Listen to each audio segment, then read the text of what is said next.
Kami bersyukur, berterima kasih kepada Tuhan yang memimpin kami hari ini ada di sini untuk mendengarkan apa yang Tuhan sampaikan kepada kami melalui hamba-Mu. Roh Kudus berkarya di dalam diri kami supaya kami sama-sama diberi penerangan oleh Roh Kudus, supaya firman yang tertulis dapat kami mengerti dan kami teruskan dalam kehidupan kami sehari-hari, secara khusus dalam belajar kami, dalam kerja kami di lembaga yang Tuhan percayakan kepada kami. Terpujilah nama-Mu ya Tuhan. Di dalam nama Tuhan kami Yesus Kristus kami berdoa dan bersyukur kepada Bapa di surga. Amin. Amin. Selamat pagi untuk kita semua. Pagi. Saya kembali lagi mendapat kepercayaan untuk menyampaikan firman Tuhan, walaupun di dalamnya ada hal-hal yang umum, tetapi ia berhubungan atau berkorelasi dengan firman Tuhan. Baik, bahannya.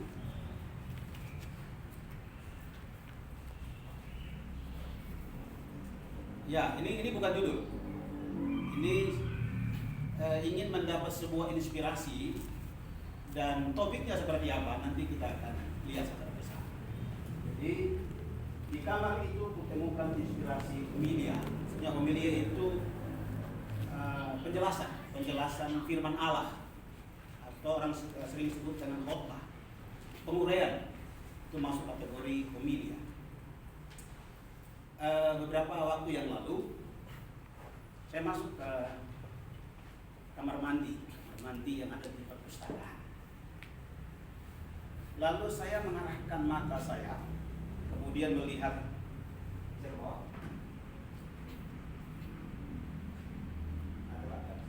Ya ini ya. Lalu saya melihat sesuatu yang memang kira-kira di mana-mana itu dibutuhkan. Jadi mata saya tertuju kepada tulisan yang di atas. Kemudian yang ada di sini. Saya melihat ada kata penting yang juga berhubungan dengan pekerjaan yang saya lakukan, yaitu kualitas. Ini karena sabun dihubungkan dengan kualitas optimal dan hemat. Kalau di sana juga begitu, deterjen. Tapi saya tidak promosi ini ya. Tidak ada hubungan begitu. Jadi kualitas optimal dan hemat. Jadi saya perhatikan dalam soal kembali ke atas. Ya, kata Pastor Wikanto, di rumput itu atau bambu dia menemukan filosofi. Waktu renungan kemarin ya. Mungkin suatu saat kita bicara filosofi ideologi bambu. Tetapi sekarang yang ini dulu. Maksudnya topik yang mau saya sampaikan. Ya, wow. Ya, jadi topiknya adalah baik ke sungguh amat baik. Kira-kira ada yang sudah menebak firman Tuhan yang saya pilih dari mana kira-kira? Oke, kita baca Kejadian. Kejadian pasal 1 ayat 25.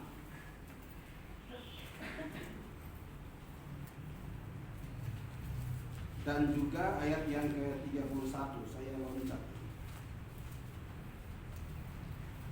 ayat maksudnya. Mari kita membaca secara bersama-sama Kejadian pasal 1 ayat yang ke-25. 1, 2, ya. Allah menjadikan segala jenis binatang dan segala jenis ternak dan segala jenis binatang melata di muka bumi. Allah melihat bahwa semuanya itu baik. 31. 1, 2, ya. Maka Allah melihat segala yang dijadikannya itu sungguh amat baik.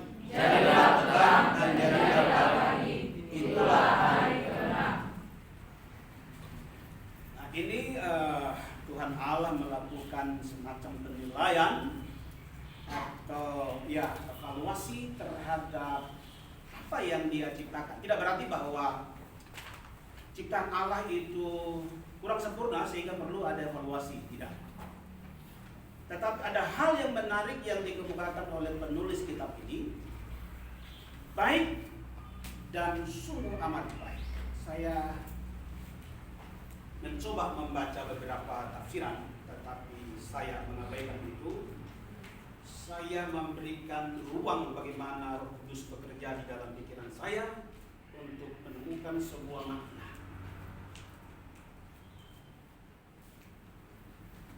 Kalau kita membaca ayat 1 sampai dengan ayat 24, semua sudah diciptakan. Persoalannya untuk siapa itu?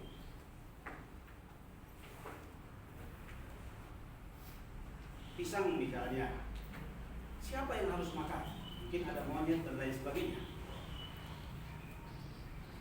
Semua sudah komplit, Tuhan Allah menciptakannya.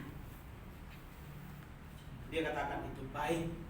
Jadi mulai ayat 1 sampai dengan ayat 24 dalam kaitan dengan penciptaan sebelum manusia, Tuhan Allah katakan baik. Ya, baik. Jadi babi, rusa, semua yang ada dalam alam semesta itu masuk kategori baik. Walaupun diolah sedemikian rupa dan mungkin sangat enak, tetapi tetap dalam kategori baik. Kalau kita membaca dalam teks ini. Lalu hal yang berikutnya membuat saya merenung. Mengapa setelah Tuhan Allah menciptakan manusia, kemudian Tuhan Allah katakan sungguh amat baik? Tentu didahului dengan pernyataan Allah menciptakan manusia segambar dan serupa. Jadi dari baik menuju yang amat baik dalam hubungan dengan manusia yang diciptakan. Jadi ada satu konteks di mana baik itu ditempatkan di sana, tetapi ada konteks lain di mana ada yang dihadirkan kemudian setelah melihat secara keseluruhan dikatakan sungguh amat baik.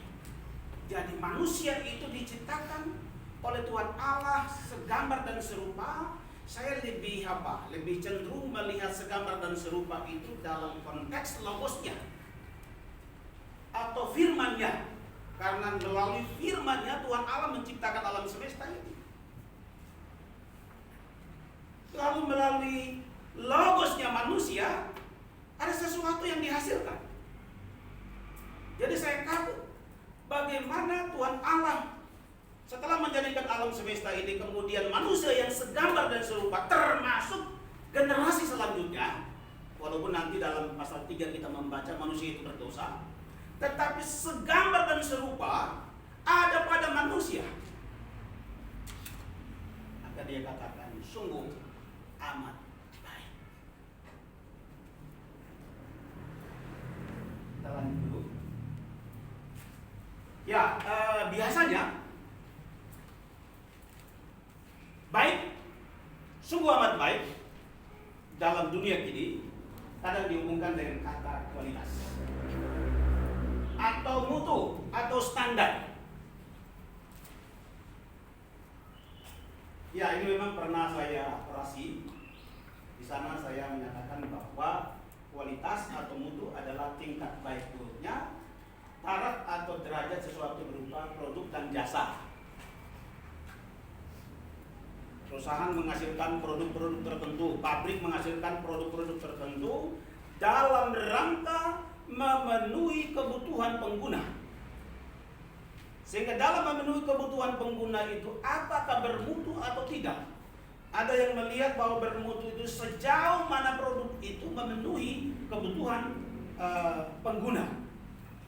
Tapi ada juga yang menyatakan bahwa produk itu bermutu, jasa itu bermutu apabila ia bertahan dalam waktu tertentu.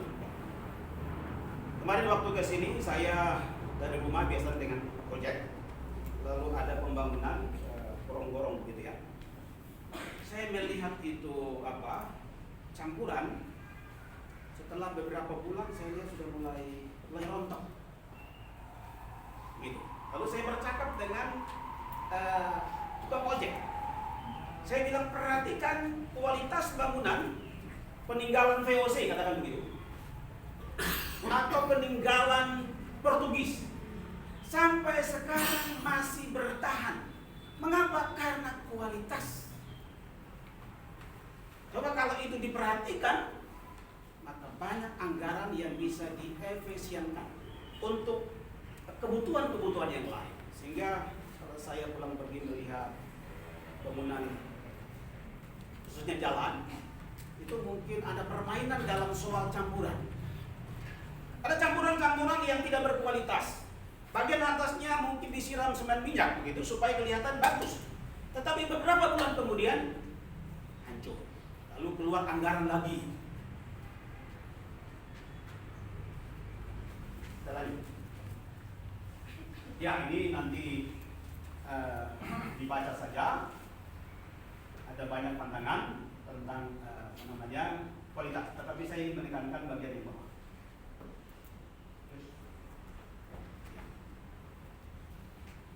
Sebagaimana yang saya katakan tadi, Allah menjadikan segala jenis binatang dan seterusnya, lalu semuanya itu baik, lalu ada sungguh amat baik. Jadi, Bapak Ibu atau para mahasiswa, kita berada di dalam dua hal. Semua itu baik dalam kaitan dengan segala yang Tuhan ciptakan, belum termasuk manusia. Tetapi ketika Tuhan Allah menciptakan manusia, Dia katakan sungguh amat baik. Tidak hanya manusia, tetapi generasi selanjutnya. Sungguh amat baik. Kita berharap dalam konteks asesmen kemarin, ya mungkin tidak sampai di sini. Sungguh amat baik. Ya paling tidak lebih baik gitu ya, tetapi sudah bagus. Kita lanjut. Ya, jadi ini kira-kira secara visualnya seperti ini. Baik.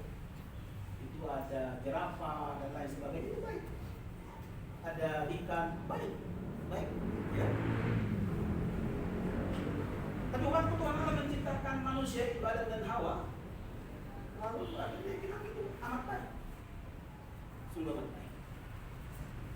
Jadi kita makan nasi, ikan, kita sedang berhadapan dengan yang baik, yang Tuhan sudah ciptakan. Tetapi amat baik itu karena Tuhan Allah menaruh sesuatu yang luar biasa di dalam diri kita.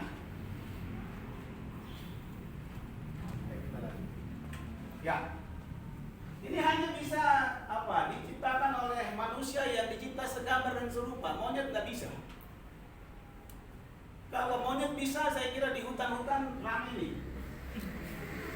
Siapa yang nanti beli itu? Kalau monyet bisa.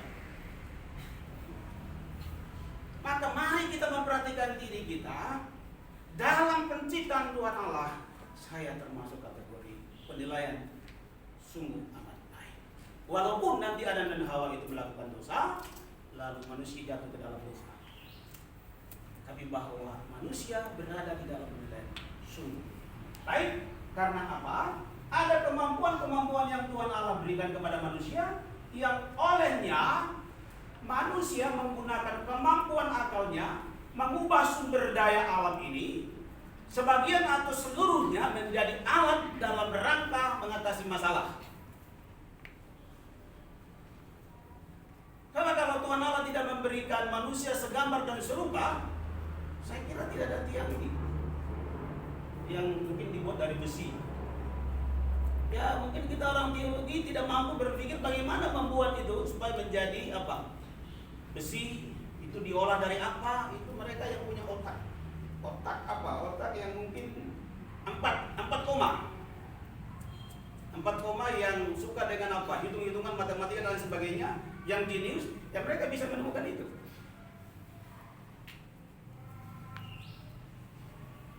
Jadi luar biasa Tuhan memberikan kemampuan sehingga ada manusia-manusia khusus yang memang Tuhan memberi kemampuan untuk menciptakan alat seperti ini. Dan alat-alat yang lain termasuk yang kita pakai ini juga.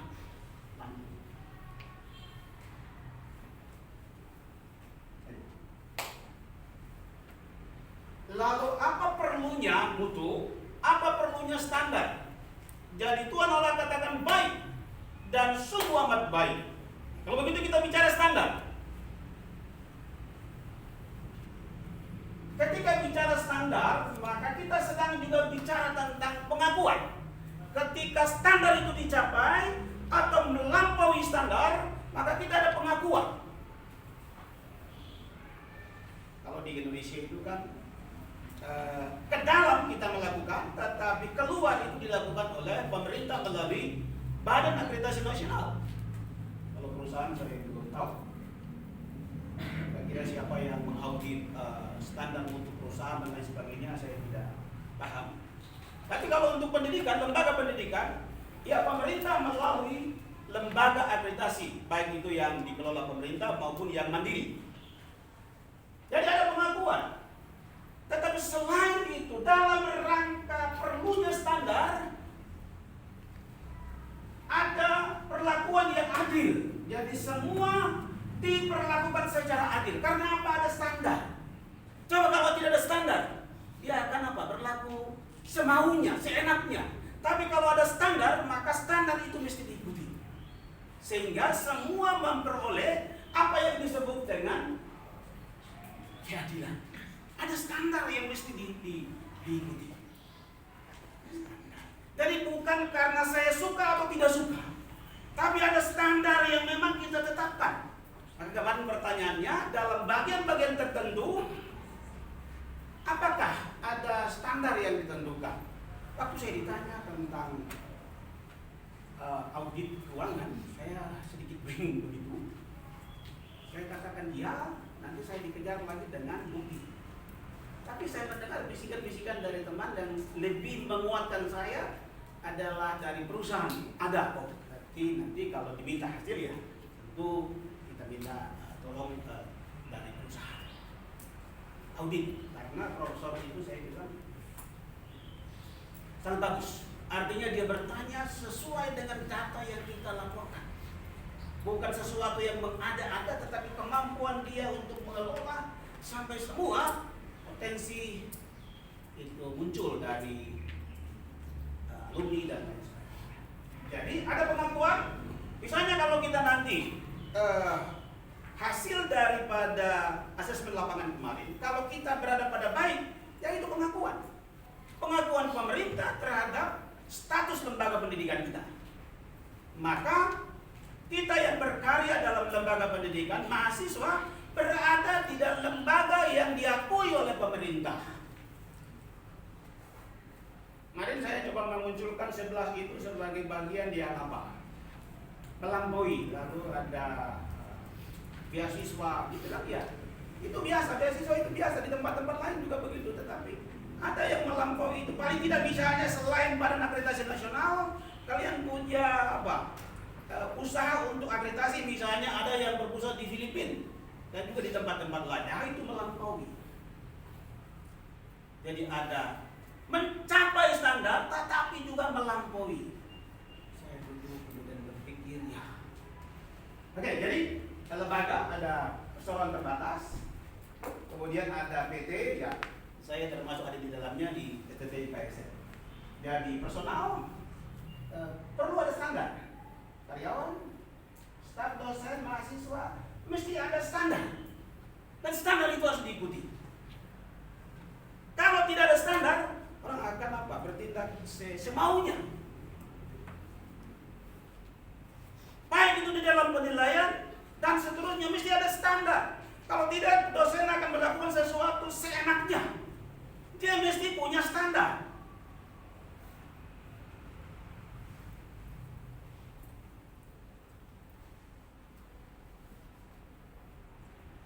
Kemarin dalam visitasi itu saya duduk berumum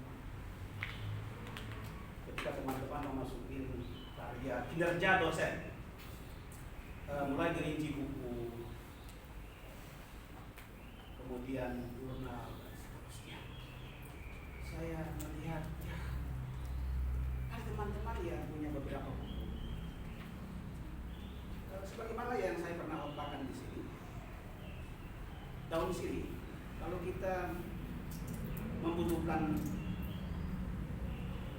buahnya, ya mungkin kita kecewa. Tetapi dalam aspek-aspek lain ada, gitu ya. Jadi kita kecewa dengan hal-hal tertentu, tetapi dalam hal lain ternyata dia punya kontribusi.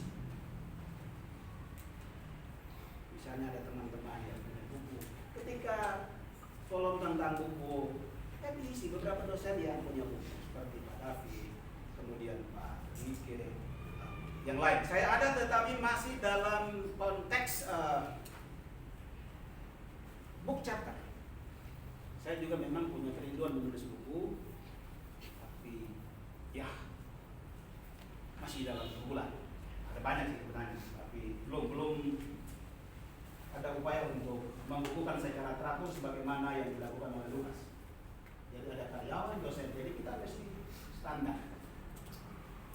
Kemarin ada pertanyaan Ibu Norma kepada saya sebelum adaptasi.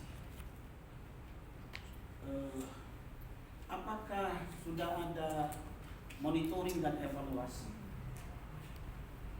Saya jujur ya belum. Karena saya sedang berhadapan dengan penyelenggara. Lalu dalam pertanyaan yang lain nanti sebentar kita akan lihat, saya juga ditanya tentang soal itu dan saya mulai berpikir bagaimana caranya ini. Saya baru di dalam pekerjaan ini, tapi saya harus belajar untuk kemudian mewujudkan sesuatu. Ini sebentar kita dulu. Ya, dalam kaitan dengan baik, sungguh amat baik. Pertanyaan kemarin itu pada praktiknya atau implementasi dari PPEB untuk 9 standar yang sudah disusun oleh teman-teman. Waktu itu saya memang fokus kepada instrumen yang saya buat, saya fokus kepada dokumen yang saya buat. Dan bagi saya dokumen itu sudah lengkap. Dokumen itu sudah lengkap. Dan ternyata memang mereka tidak banyak tanya tentang dokumen itu. Tetapi langsung kepada bagaimana implementasinya. Oh. Lalu saya jawab, apakah secara seluruhnya dilakukan?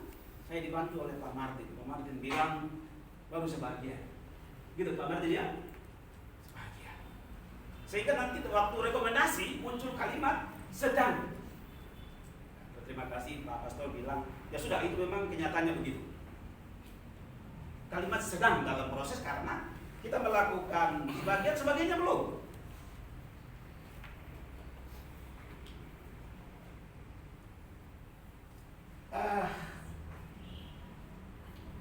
Ada hal yang ingin kita sampaikan. Kalau dokumen pertanggungjawaban publik kita sudah lakukan. Artinya siapa saja boleh baca dokumen kita, dokumen sistem penjaminan mutu. Tetapi ada juga yang ditanya berkait dengan biaya.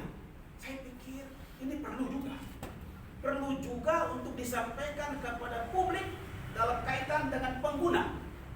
Misalnya Bapak Pastor perlu juga mengetahui karena Gereja Santosa Asih juga yang memiliki sekolah ini. Sehingga mungkin dalam bagian-bagian khusus misalnya gaji dosen, gaji staf, ya mungkin disampaikan secara umum saja. Supaya apa mereka lihat, ini mereka dapat sekian tetapi kerjanya seperti apa. Sehingga kita bisa dikontrol oleh teman-teman pastor misalnya.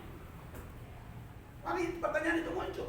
Dan itu perlu pertanggungjawaban kepada pengguna. Pengguna di sini bisa Gereja Santosa Asih, para pendeta, tetapi juga orang tua dari para murid, para mahasiswa. Jadi dalam hal-hal tertentu memang tidak secara vulgar, tetapi ada yang kita lakukan sebagai satu bentuk pertanggungjawaban kita kepada publik. Coba kalau tidak ada pertanggungjawaban kepada publik, saya kira 9 standar itu yang disusun teman-teman tidak akan selesai. Dan bulan, apakah punya kontribusi dengan kita? Ada. Kita nengok dokumen mereka, begitu. Coba kalau misalnya mereka tertutup, kita tidak mendapat gambaran apa-apa. Tapi karena mereka terbuka, mereka menyampaikan kepada publik, maka ada hal-hal yang kita tahu bagaimana menyusun standar yang pertama, standar yang kedua, sampai standar yang ke-9. Demikian juga standar-standar yang berlaku dalam sistem penjaminan mutu. Mengapa? Karena mereka terbuka. Mereka menyampaikan itu dalam situs mereka. Jadi kemarin pertanyaan Prof, saya bilang ada bagian-bagian tertentu yang mesti kita apa? Publikasi sebagai bagian dari pertanggungjawaban kepada publik. Lalu dalam kaitan dengan implementasi, ya memang sudah mulai muncul gairah untuk apa? Mengadakan monef. Nanti bersama Pak Martin kita melakukan itu. Kemarin kami mencoba untuk menyebar angket, tetapi saya tidak tahu mahasiswa. Tapi melalui kesempatan ini, karena saya terbatas ketemu para mahasiswa, melalui kesempatan ini, ketika instrumen itu sampai kepada para mahasiswa, tolong diisi dengan baik. Apapun kesibukan Anda sebagai mahasiswa, ini penting. Tolong diisi dengan baik. Menyangkut juga evaluasi setiap dosen.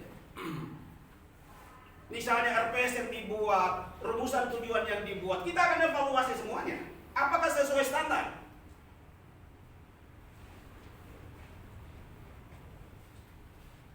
Lalu, aspek yang lain adalah membiasakan diri dalam soal mutu. Jadi kemarin saya WA teman-teman di grup. Tapi saya bilang saya berterima kasih karena kerinduan kita untuk munculnya jurnal sudah ada. Jadi mari kita close dulu untuk jurnal yang sudah dibuat oleh teman-teman. Untuk ini, saya tidak tahu ini pasti biaya lembaga. Jadi kita sudah punya jurnal ilmiah. Hanya saja kita mesti membiasakan diri untuk PPEPP. Karena kita harus implementasikan. Pertama, duduk bersama kemudian bicara. Siapa editornya? Editorialnya siapa? Kemudian reviewernya siapa? Harus dibicarakan bersama-sama. Jangan dia nongol sendiri, tetapi harus dibicarakan secara bersama-sama. Karena nanti dalam akreditasi kita semua ditanya. Nah, saya sampaikan demikian supaya ketika akreditasi termasuk jurnal, ya kita semua bertanggung jawab dalam soal itu. Jadi yang saya bilang, editorial dan reviewer ini mesti kita bicara secara bersama-sama supaya kita memenuhi apa yang diamanatkan pemerintah dalam implementasi PPEPP. Saya bilang yang dilakukan oleh teman-teman sudah bagus. Mereka-mereka yang duduk di situ sebagai editorial, reviewer sudah bagus. Tetapi terlampau banyak orang luar. Bagus juga. Karena itu nanti akan mempengaruhi akreditasi jurnal. Tetapi dari sisi editorial bisa memanfaatkan dosen-dosen dalam. Misalnya dosen-dosen yang mengajar bahasa Indonesia. Mereka bisa menjadi editorial. Itu kan tinggal mengkoreksi bahasa, mengkoreksi apakah ada huruf-huruf yang kurang. Jangan semuanya dari luar.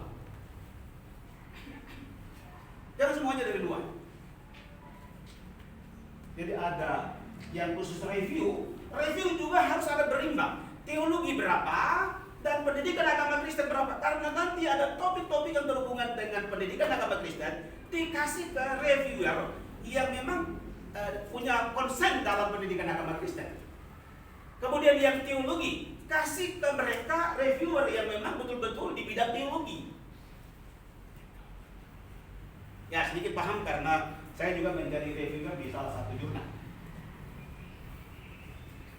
Jadi ketika kita review, saya selalu melihat template-nya.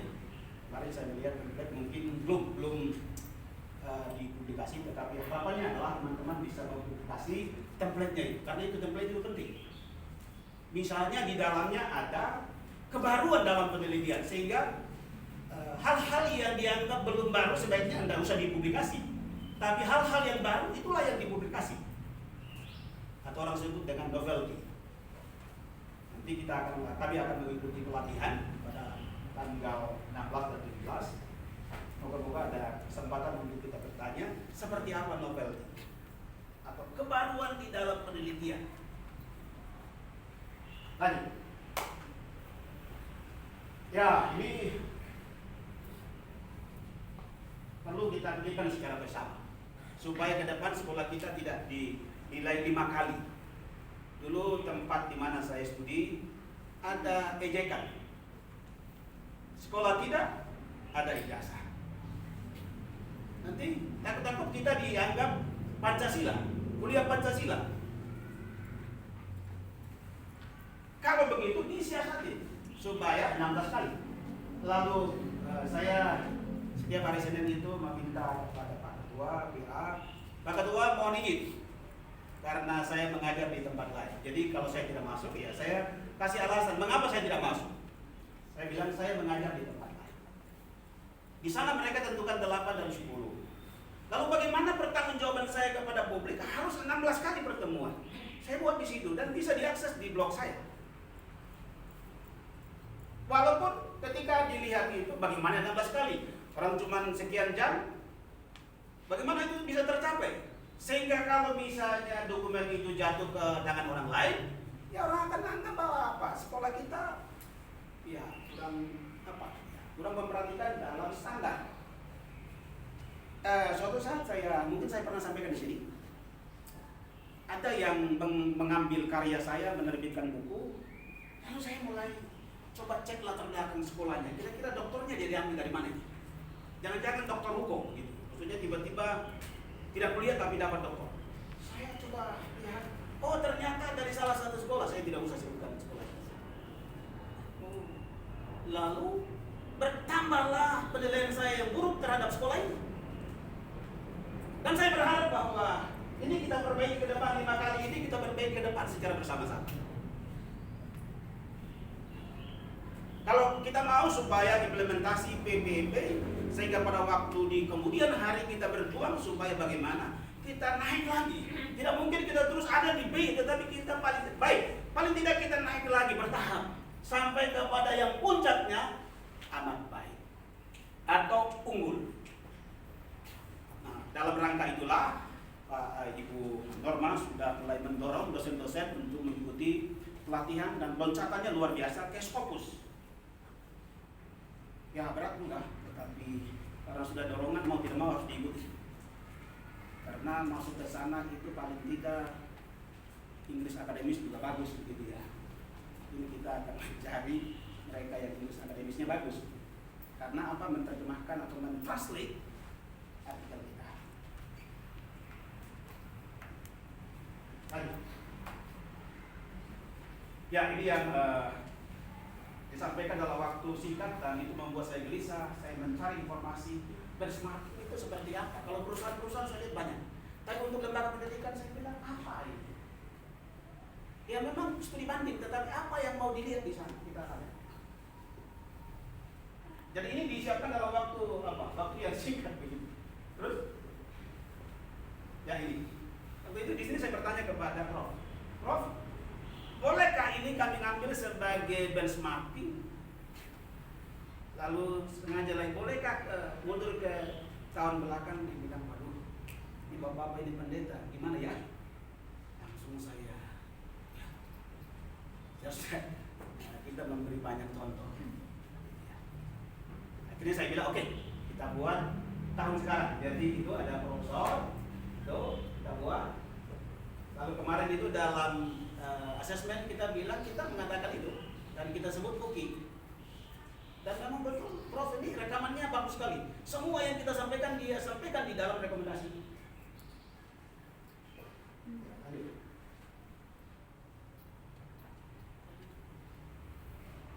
Ya, ini sebagai bukti begitu, apa yang dilakukan dari bukti ini kita tampilkan sebagai bukti. Saya tidak bisa menghubungkan ke proses pembelajaran karena itu sulit. Jadi saya langsung hubungkan dengan mutu. Jadi oke, judulnya SPM. Terus, ya ini saya sudah komunikasi dengan Pak Ketua, walaupun itu tanda tangan scan ya. Terus, ya ini ya. Jadi unik karena penyelenggara mengundang dari UKI.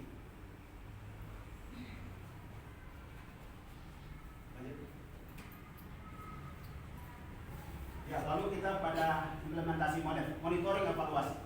Lanjut. Ya, ini kira-kira pertanyaan yang ingin diajukan untuk dijawab oleh para mahasiswa dalam kaitan dengan visi-visi tujuan strategi. Misalnya pertanyaan pertanyaan, Pertanyaan pertama, apakah menurut pengamatan Anda visi dan misi Institut IKSN Santosa Asih sudah dilaksanakan sesuai dengan tujuan? Nanti kan kita tambahkan lagi. Bagaimana hubungan bahasa Indonesia dengan visi misi? Kudus, kuat iman dan kasih. Bagaimana hubungan filsafat pendidikan dengan visi misi? Kudus, kuat iman dan kasih.